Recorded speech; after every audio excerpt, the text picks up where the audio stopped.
not a lot of it, unfortunately. Oh, you can't hear it? No. It sounds wonderful. Put it up close to the mic. Play with your teeth. All right, guys. You can do that. Yeah. Well, my moderation task is going to be right now where we're going to go ahead and get started as it's 1 o'clock. So if you're just joining us, welcome. I'm Craig O'Neill. I have two guests with me today, Chris Cloutier and Chris Monroe. We're calling this one Chris Crosstalk. This format's going to be a little bit different. We're going to be spitballing some ideas. We're going to be talking about some little edgy topics that are going to sort of give you some ideas on how you should be working your shop right now, how you should be moving forward, and ideally, maybe even avoiding some of the things that we really shouldn't have been doing in the first place in the middle of all of what's going on in the world around us. And don't forget the rapid fire round, Craig. The rapid fire round is this whole round. So we're going to go ahead and start with Chris Monroe. Chris, I'd love if you could give us a few opening remarks. Tell us a little about your shop and what you're doing right now.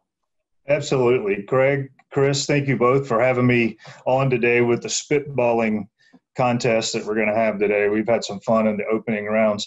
My name is Chris Monroe. Monroe Tire Service is my business. I'm in Shelby, North Carolina. I'm about 40 miles west of Charlotte, and I'm about 70 miles east of this beautiful parkway here behind me. That is not a mural, no green screen. That's a real thing. And so our town in Shelby is about a population of 25,000 people. If you took a protractor and did a 1.5 2-mile radius, we have roughly 16 shops doing what we're doing. So very competitive market, but we've been here for 46 years. My dad started the business in 1974. I took it over in 1987. And so we have 10 bays, we have 6 technicians and 3 service writers. And so, yeah, wonderful. COVID has created some challenges, but that's what we're here to talk about today. Excited to be here with you guys. Thanks for having me. Hey, beautiful. Thank you, Chris. And Chris Cloutier needs no introduction. Many of our viewers are very familiar, but Chris, go ahead and introduce yourself from the shop owner mindset. Yeah, I thank you, Craig. I appreciate being on Chris Crosstalk. We purposely got Chris with another name, so that way when you go, Chris, answer the question, you wouldn't have to worry about any dead space. You know that one of us is going to get it, which is good, because sometimes you got to worry about that with me. So going to what we're kind of talk about today, I think that we're starting to see, I'm going to use this word, the new normal. I hate it. It's going to be one of those terms that I think everybody's just going to be done with, and we probably already are. But I think we're already starting to see that. I think that a lot of shops are starting to see the cars come back in. Our customers are coming back out. People are popping their heads out the door, and they're like, hey, the sun is shining. And, things got a little scary and bad, but hey, I can get back out and I can start kind of resuming a different type of lifestyle now. So at our shops, the good thing is, we're not at full capacity again, but we've certainly come back quite a bit from the beginning of this. That's good. We've been tracking that sort of a trend, and shops have been initiating a lot of different strategies to do that. And that kind of leads into one of the first talking points that we want to go into. Some of the strategies shops are using right now. Let's take, for example, free oil changes for first responders. Where does this end? Is this something that we can continue? Is this something that's setting a stage for unsustainable promotions? Chris Monroe? I have an opinion on that, and I'm going to share my mindset on the first responder essential, non-essential population thing that's been defined through this. I hate the word new normal. I hate that whole labeling and social distancing, but we've got all these phrases that we're living with, and we all understand what that means. I struggle with the essential, non-essential piece. And let me explain what I mean by that.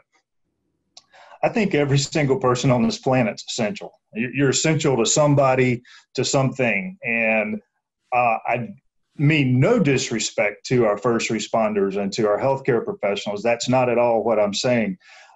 I think we all deserve equal amount of love. And our business, we treat everybody as we want to be treated. And so that is, that's where my heart comes from on this thing. So, for us, we didn't set out to create some price discount structure or some special thing.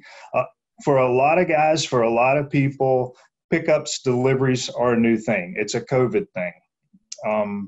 For us, we've been doing pickup and delivery for 46 years in a small community. That's just what we do. If you can't get here, fine, we'll run and get your vehicle. It's easy for us. I mean, we're 6 stoplights away from everything. If you're in a metro, when you got to go 30, 40 minutes to go 5 miles, it's a different story. So for us, that looks a little bit different.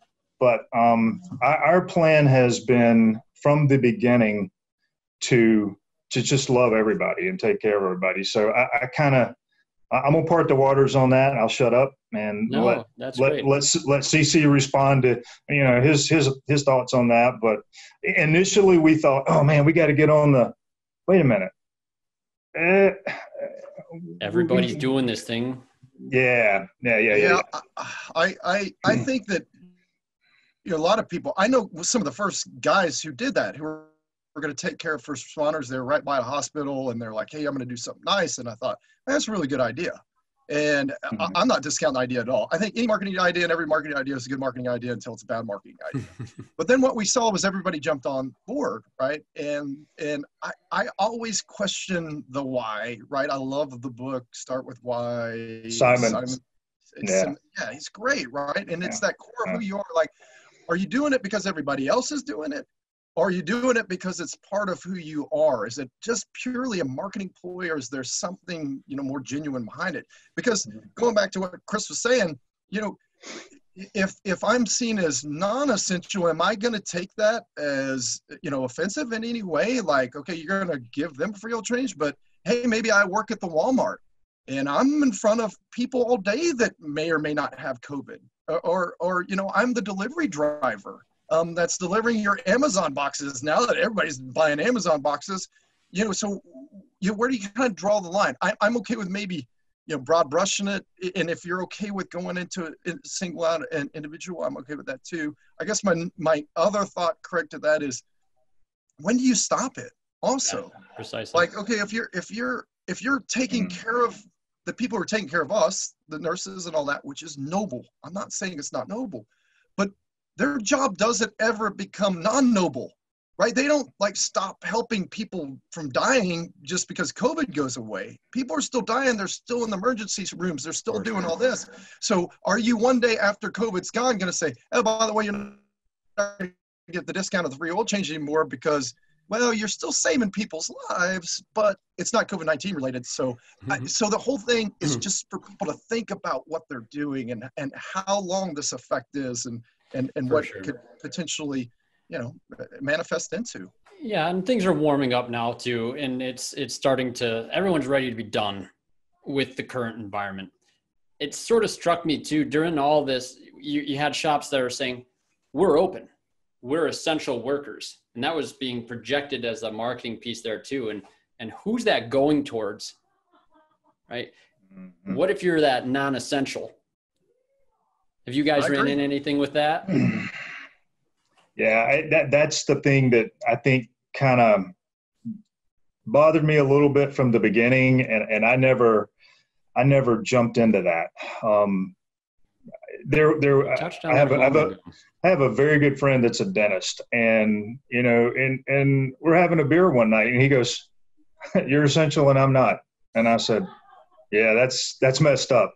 I said, that's just messed up. I mean, what are my tooth, abscesses, I'm like, you're pretty essential. I said, I don't know how to deal with that. CC doesn't know how to deal with that. I'm in trouble. I've got to get some help. So yeah, I don't know. That's kind of, we've talked about that in our huddles and our store meetings, and and I've reinforced the fact that all walks of life are essential. I said, this is a government claim that they're parting waters for this piece, and I don't understand it. It's above my pay grade and my mentality, but my heart says something else. So anyway, I think that's enough on that. you know. sure. Right. Yeah. And Chris, you've touched on that too. What I want to jump to right here as well is we've talked about a couple things that are going that we see are maybe questionable, but what should we be doing right now? 2 or 3 things. I'll jump on this. So when we've kind of beaten this, I think, to a dead horse as well. Chris said this in the pre-warm up of us discussing, and he said, and I'm gonna steal it because it's got to go out there, which is, COVID-19's kind of sped up what was already happening, and it was beautiful when he said this. Chris, I'm sorry, I'm stealing it right now. If you don't know which Chris said it, it was maybe me, because So I think that's beautiful, right? What we were doing 2 months ago, I think is going to continue on. It's kind of forced a lot of people to move to this. And once again, that's text message updates to your consumer that's distant. That's a digital inspection. They're not in your lobbies. And even when this all comes back, a lot of people aren't going to want to be in your lobby. And then I think text to pay is another big one. That's one that everybody's been touting. Yeah. Right? You don't have to touch the credit card. You don't. So those would be 3 things that I think if a shop isn't doing, that they should absolutely 100% do it. And they shouldn't wait till the next COVID-19 to get these things in place. They should absolutely adopt these now. And, Craig, we've been saying this for years now. Of course. We haven't, this is what we built our company on. Yeah. So it's not, but once again, I'm going back to what Chris said, which is COVID-19 just forced us into this digital realm. And a lot of us. Chris Monroe, you, in previous interviews with Carm, when you did remarkable results, you talked about your investment in your waiting area. How's that going?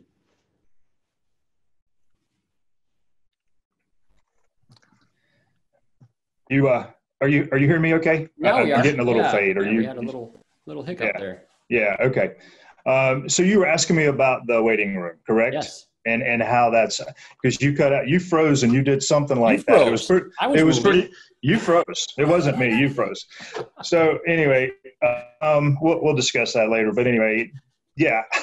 When 5 years ago, 2015, we purchased the building beside of us, and we thought, hey, this is cool. We'll move our customers here, give them a nice waiting experience.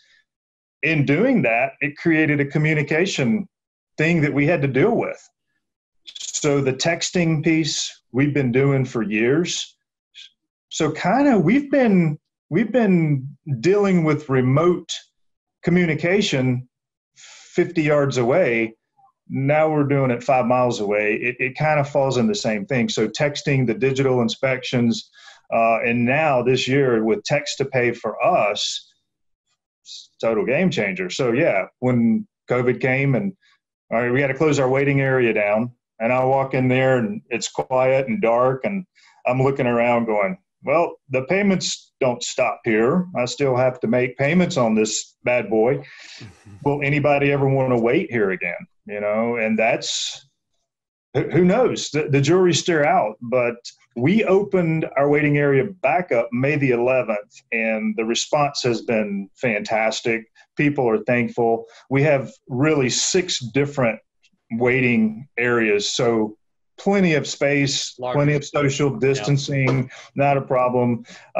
So yeah, the response has been good coming back. Again, we're in a small community. People really, they really want to, and I think it's large or small, people really want the face-to-face. But to your point, and I think your question that you're asking, Craig, is as a small business, in the auto repair business, we have to have options. Not everybody can be here to see what we see. We have to have a way to show them. And we've been successfully doing that for years. This is just pushing that a little bit further. COVID has said, whoo, look at here. And we all, when this started, we were like, guys, this text to pay came along for us in January 1st of February with a change of software. We started implementing it. We have a college nearby. We have a lot of students that come in. Parents are in Florida. There's a lot of Floridians here, and they love that stuff. Their kids can come. We can shoot a secure link. Boom. But pickup after hours while we're here, that's happening more and so more. when someone walks in their waiting area, are they checking in on a kiosk right out of the gate? No. Right now, everybody comes in to the original business. The conversation happens, drop the keys off, and then they go next door. Very nice. Yeah. Okay. Yeah. That's how it works. Yeah. So we've talked about the drop off. We've talked about some of the waiting area environments. Now, what about that ability to self check in? That breaking that connection between having to go from one building to the other. So we're not there. We're not there yet. And I'm looking at that technology. There are times when we have layers of people waiting to talk to a service advisor, whether it be to check a vehicle in, or the worst part of the day is 5 o'clock, people are picking up their vehicles. The line starts to build. The text to pay, we're starting to minimize that. That's been good for us. But the kiosk piece, we're not quite to Panera yet. Yeah. And is that something people are a little bit shy of? CC. So I'm going to say, you look at the future, and absolutely, Craig. I mean, we all thought it was going to be the American Airlines terminal because American was doing it. McDonald's is doing it. Your grocery store is doing it. But I think the next evolution of that is cutting out that terminal altogether, once again, due to COVID-19, right? I don't want to touch the same nasty screen that the next person just touched because I don't know if they wash their hands after they go to the bathroom. My God, a lot of us. So as Chris is pointing out, the phone becomes your kiosk in a pocket. And you termed that phrase a while back, Craig, and I love it. And you already see retail stores that are starting to do this. They're allowing you to scan the items on your phone and pay on your phone, and then you're leaving. Because why can't we do that? Yeah, precisely. If I can send you text to pay, why can't I go into a grocery store and beep, beep, beep, beep, and then hit pay, and then I'll walk out, and if somebody says, hey, what did you buy? I could still show you, just like Walmart, what I just paid for. And I'm good, right? But that absolutely. Are we losing Chris? 100%.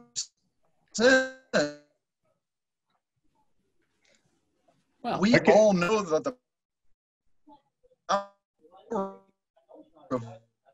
the Craig, do you hear me? I hear you, Chris. I think we're losing other Chris. I don't think we've. Yeah, we are losing other Chris. I don't know if he can hear us now either, but there he is. I can. I'm back. Yeah, we got you back. Okay, good. I was kids on the internet, man. Look at this. Look at that face right there. Can you see it? No. Look at that. We talked about this beforehand too. We talked about this. The Zoom type of meeting, that when everyone's on one of these platforms, this is something that needs to work really well, and especially if we're going to leverage anything like that, and from a remote service standpoint, having some face-to-face connection there. To Chris's point, though, with the kiosk ability on your phone, is like flying home from Vision. We got Vision in this year in Kansas City, which was fantastic. But then I had to do my own baggage claim from one of those touch screens. And right as this virus is really starting to hit, right, it's like, oh man, good deal for that guy. But what about the Well, crazy. Another term, Craig, I want to interject, 5G. Sure. And Chris had brought this up earlier in our talk. Is 5G is a term that if you don't know what it means, you should go spend 15, 20 minutes as a shop owner understanding how 5G is going to change the way that data gets pushed back and forth between devices. I mean, it's already, China's pushing it hard. We already have, I think, 10 cities or whatever that have 5G. Last time it was 10. It's probably more now. I think it's kind of slowed things down a little bit. But it's a bigger pipe to get that transmission of data. And so right now, we're on fiber and it's pretty good, but I just froze up there a couple minutes late. That's not going to happen on 5G. I mean, you're just not going to have. There's some who say 5G caused a lot of problems. Well, I mean, it caused COVID. It caused COVID. Yeah, 5G was part of the whole reason why it's spreading everywhere. So look, I think we're all getting. I think we're all getting zoomed out with this right now. I mean, you got to send me an invitation. It's cumbersome. I got to log on, and then I gotta go. And I'm sitting here going, which button do I push? Oh, your mic's off. It's going to be, to your point, you're going to flip your phone on and you're just going to say, call Chris, Zoom, or whatever. And there's your face. And we're going to have a conversation. People are going to interact with service advisors that way in our business. That's coming. Yes. And this is going to make that happen much sooner. So while a kiosk is nice, I think because people don't want to touch that stuff, I think they're going to just hang on to their phone. Yep. Absolutely. So moving forward, we've talked at length on some of these issues in the check-in kiosk and whatnot, but you've invested heavily in your waiting room. That's all well and good. But now that we're moving past this sort of thing, still coming back to the rest of the visit, that connection between the guys in the shop and the customer, that technician. Obviously, we should talk a little bit about how we're communicating what's going on with that car in terms of showing them the results. We're not bringing people into the shop anymore, I just presume. No. Right. Occasionally we do still. Some people like that. So, some of our older clients, they don't have smartphones, or they don't understand they have to click the link to see what we're doing. It's a small percentage, but we take those by the hand and we handle that differently. We have a separate monitor that shows our camera system over there. Nice. I'm talking to the camera guy. We're going to install more cameras to make that service experience more transparent, so they can see their vehicle in a different way. I don't like how they're setting right now. So, it's what's going to happen moving forward. I mean, I can't imagine if you said to me today, Monroe, you're done with DVIs. You're going to have to go back old school. I don't know what I'd do, because I've come to rely so much on showing those pictures and having that, and it's so neat. Here's an example I'll give you, and this happened several years ago, long before we knew about COVID. So I had this early 60s guy. He's in mid 60s, and he comes in, brings his Cadillac in and needs brakes. We do the brakes. We send him the DVI. He saw all that. He goes to dinner that night with his golfing buddy, and they're sitting there having a conversation. And you know where this conversation is going to go, right? I had to go into Monroe's to get some brakes done today. The other guy said, I bet that car didn't need brakes. He's going to bench race here. And so my man pulls out his mess and says, no, check this out. He's got a video. He's got the whole day recorded, essentially, from when he was in the shop. The next day, that guy called me. The other guy called to schedule his car. He's never been in before. Brand new customer. It's just like one of those things where it's transparency. So we're moving to the COVID. COVID is pushing us to a different level of transparency. And hey, if you're not doing this, if you're not DVIing and you're not communicating this way, you're in for a storm. And there's a word I used before that, but it's not going to be good. And I want to piggyback on that. I mean, so people become reliant on this. The future is this. The future is this in communication. The future is, the digital inspection, how that evolves. Does it become more video? I think more video. People like video, but I don't think it's one long 5-minute video on your car inspection. People are not going to sit through a 5-minute long car inspection. Could it be a virtual, session with your service writer as, you're watching short videos with them? Probably. It's going to be very interactive. It's going to be very, very real time. The other thing, Craig, I want to push out, which we haven't really talked about, is, what's going to happen? You losing him too, Chris? I can hear you. You mean? Boy. I can hear you. He needs to go back because I can't. I'm losing him. So we need 5G for Chris. This is what we're saying. Yeah. Yeah. I bet he's making a great point. I'm really sorry that's not happening. All right. He's got to be making a good point, but too bad we didn't hear it. I think so. Yeah, we'll get it from him. Hopefully that'll show up in the recording for us. So, Yeah. And to Chris's topic that he's discussing, obviously, when we're using the phone, hey, there he is. I have never had this much problem on a Zoom meeting. I know. What did you say? Did you even say anything? Did you go to the bathroom? I did. I went to the bathroom. I was just saying voice. Voice is going to be something that we need to pay attention to, right? And the fact that we're going to get rid of this typing, we're going to get rid of our mouse and watch Alexa in your phone. Like, it's going to be less contact, less touchy, more of this. Right now, they say if you sing, then actually it projects COVID-19 everywhere, like coughing. So just don't sing to your phone and you'll be fine. But I think voice is one of those future technologies we need to be paying attention to as well. Our technicians aren't going to have to type in a DVI anymore. They're just going to go, which my guys already do. And I don't know if your guys do that, Chris, but they'll go, they'll click on the thing and they'll go, brake pads less than 7%, blah, blah, blah, blah. And man, it saves like a bunch of time, just an inordinate amount of time. Absolutely. Did y'all hear that, or did I break up? Yes, we got you there. You're good now, Chris. Do you think we're going to have glasses pretty soon that are going to have, like the Google goggles, is that coming? Get rid of the tablets. The tablets need to go. This is my dream, Chris. So we were in a marketing digital summit, and it's a great, you want to talk about a great conference that's affordable, digital summit.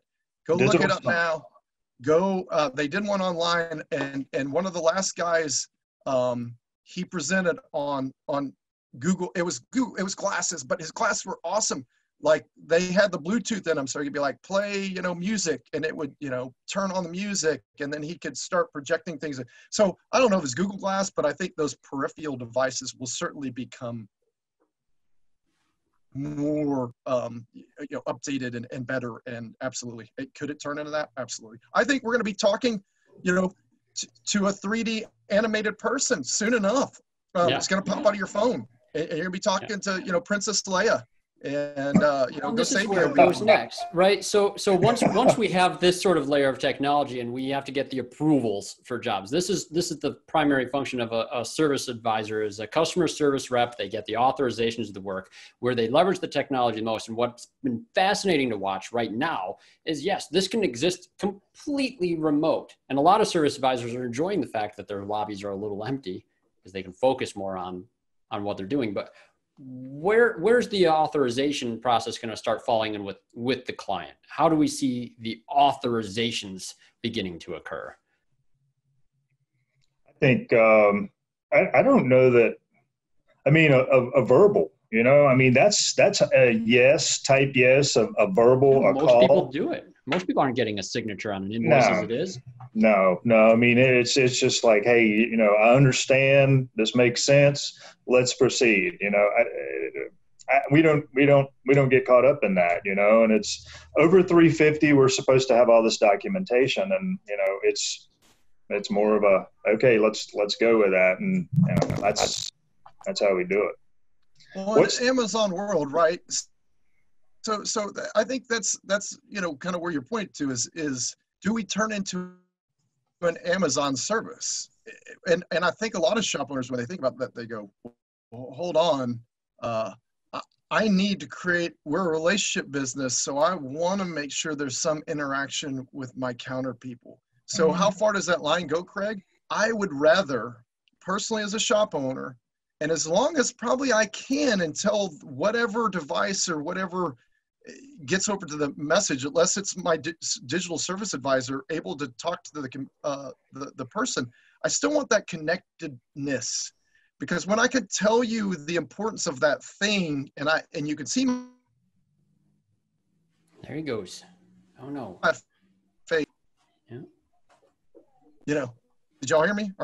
You just broke up at the end there, Chris. No. Yeah. No. But I think there's a level where you're, but I don't know if we're ready for that Amazon level. I don't know if we ever want to go to that Amazon level. That's where it's going. I think the key is we have to have the bandwidth to meet people where they need to go. Like if you want that Amazon interaction, or if the customer, you have small percentage that they don't want to come into your shop. They just want to drop and go, and that's fine. I think the majority of the people, we're social creatures. We still want to have that. And what we're talking about, in my opinion, in this conversation, in this spitballing, is we're trying to understand what's available now, look out down the road and find out what's going to be available. Let's think outside of where we are today. I mean, text to pay is great. Texting is great, but this will be clunky. This conversation will be clunky next year. We go back and look at this in May of 2021. You guys will be developing something else. There'll be something else and there'll be some of the, bells going off, and this conversation will be like, we're emailing each other. I think COVID is moving society that way. The key is, as a shop owner, we have to be prepared and heads up. You can't go through the curve 90 miles an hour, a decreasing radius turn, looking off the hood of the car. You got to be looking out front, and this stuff is very interesting to me. I love this technology.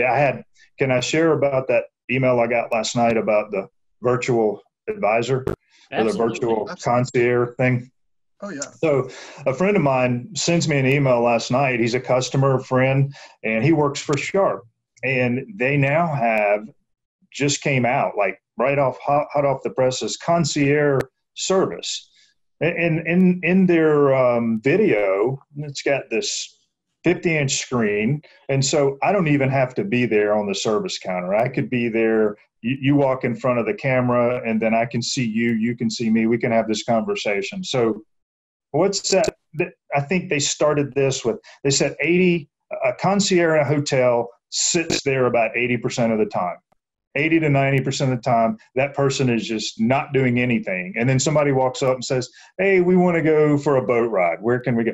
Well, they're going to put these things in these hotels, and think about that, right? You got one concierge that's taking care of the conversation, and the person's not there. So it would work in our business as well. Are you guys hearing me okay? Yep, you broke up for a split second there. Okay. Man, we'll talk to Zoom. What have you done to us? I know Zoom is on. Everybody's Zooming right now. That's the problem. And we need to be everybody get off Zoom so we can actually hold a See, this is where the people will have exhaustion with certain forms of technology too, especially when you use the word, and maybe you deliberately used the word a moment ago, Chris. You used the term bandwidth. Yeah. Yeah. Do we have the bandwidth to implement these sort of things in an auto repair shop? And most shops don't. We don't. Absolutely no, not. we don't. And mentally, we don't have the bandwidth.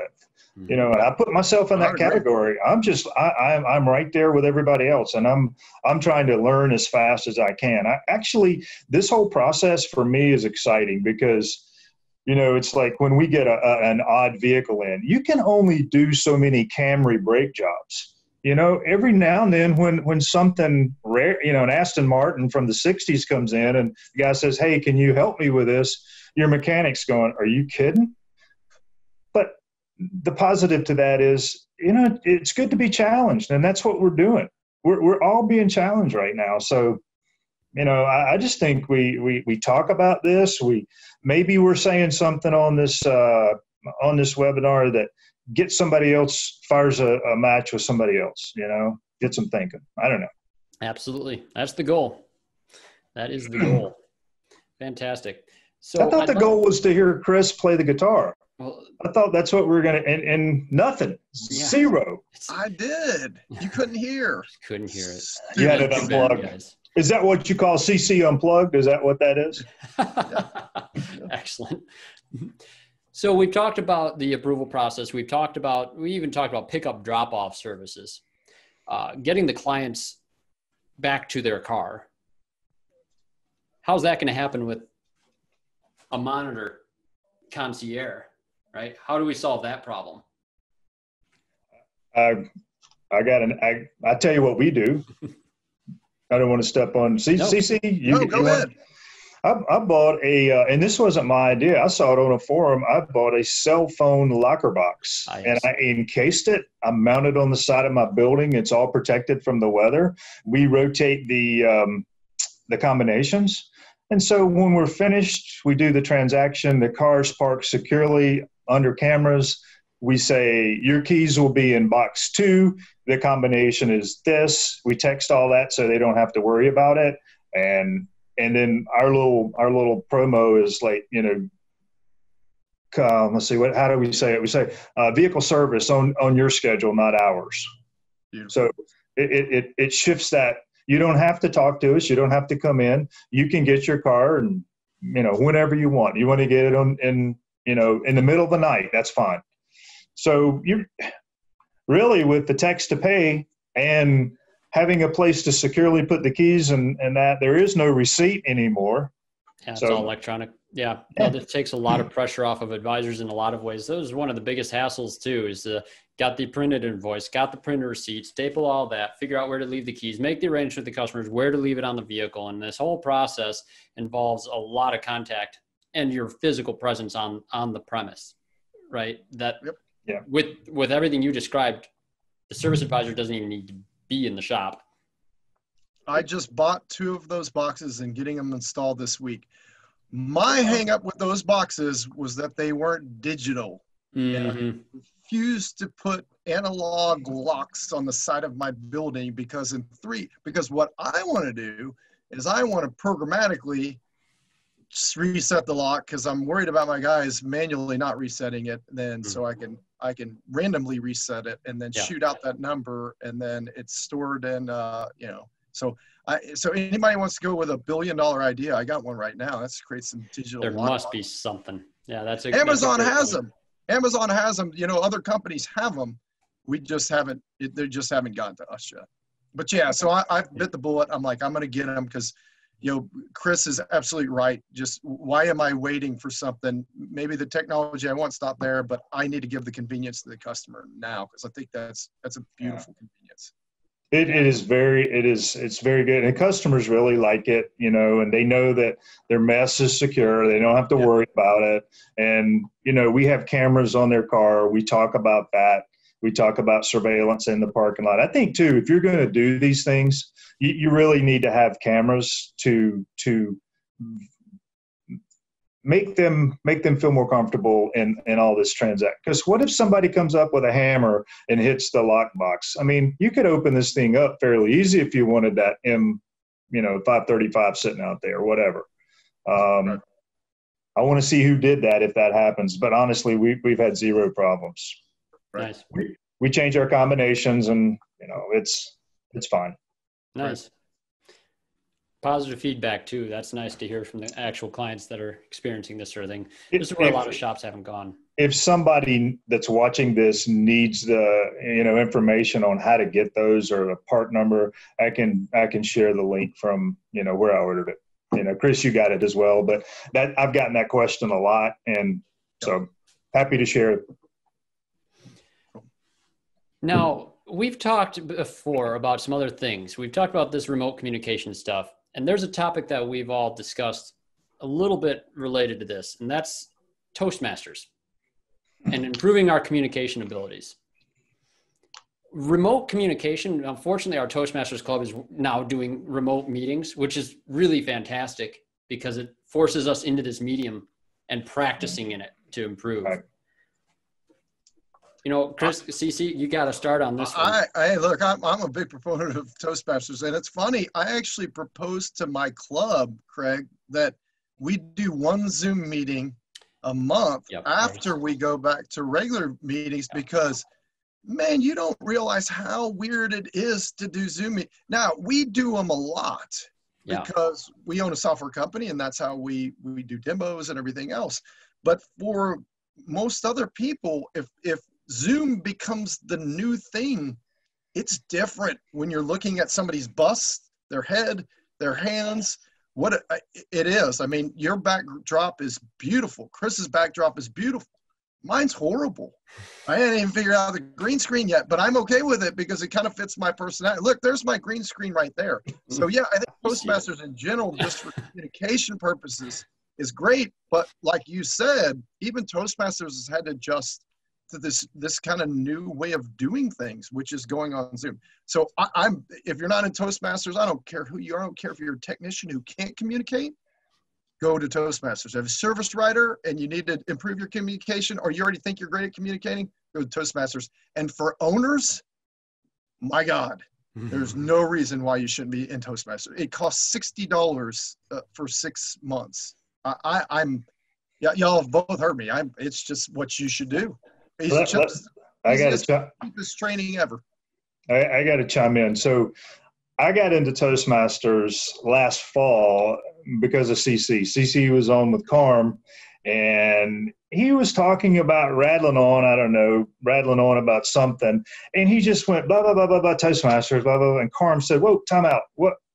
Back up! Talk about Toastmasters." And so I'm driving down the road, and I'm listening to the podcast, and I was like, "That's interesting," because I've been scared to death of Toastmasters, and I'm an extrovert. I just like it. The thought of going into a room and presenting a speech and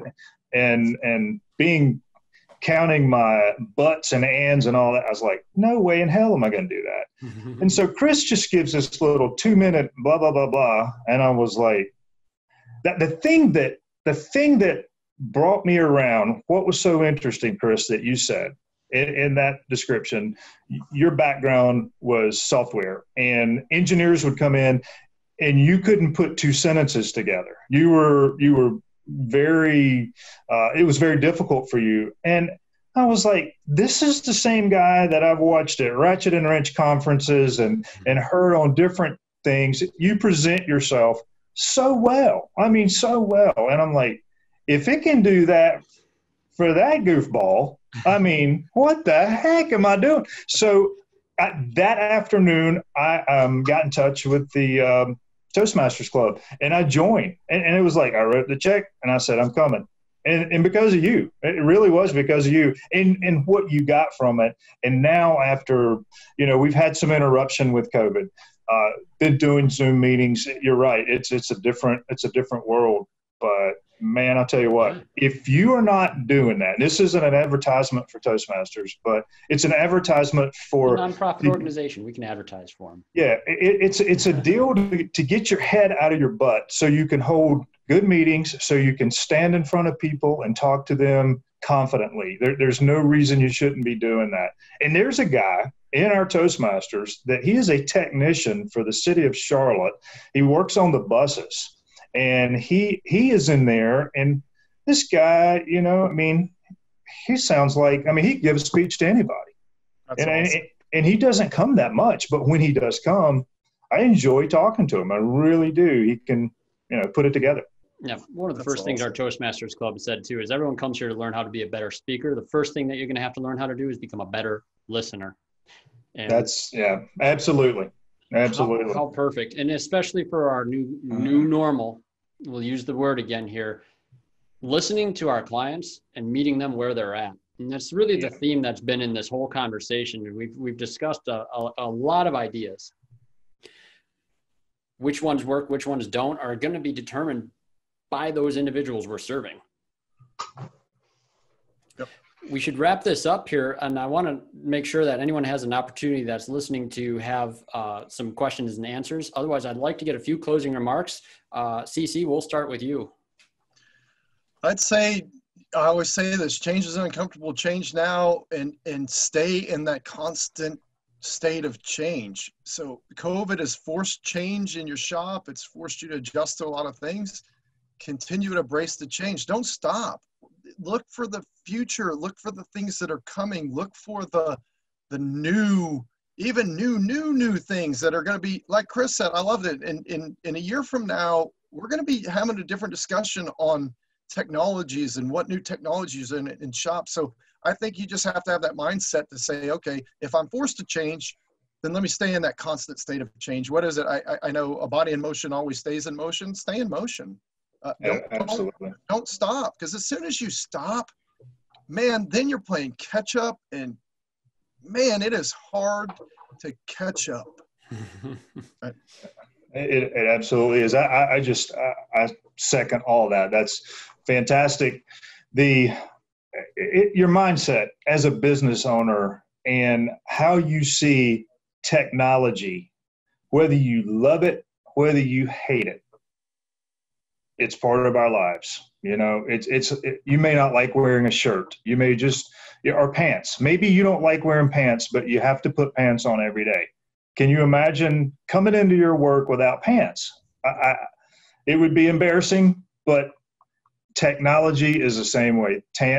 Technology is going to be with us. So you jump in and embrace it and try stuff. Try stuff. Try stuff. Did I say try stuff? Yep. Excellent. Great. And if you work for our software company, by the way, Chris, most of our guys don't wear pants. I shouldn't say that. Did I? Are you wearing pants right now? You should prove it. I'm just kidding. Chris, he's got pants on. That's good. There was the next guy that got caught without pants on. Right? Yeah. That's why I said that. I was like, and nobody knows if you have on any or not, or Craig, but they know I do. I got my shirt on.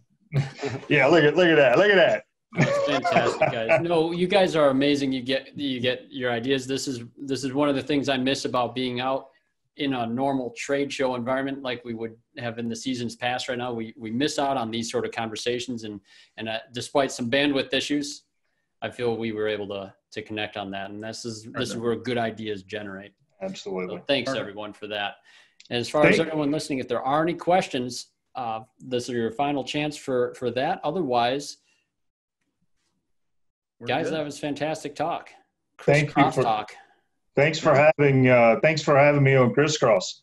I love it. Crisscross talk. Thanks, Chris. Yeah. And thanks, Craig. We appreciate it. Thank you, Craig. Appreciate it, man. Be well, everyone.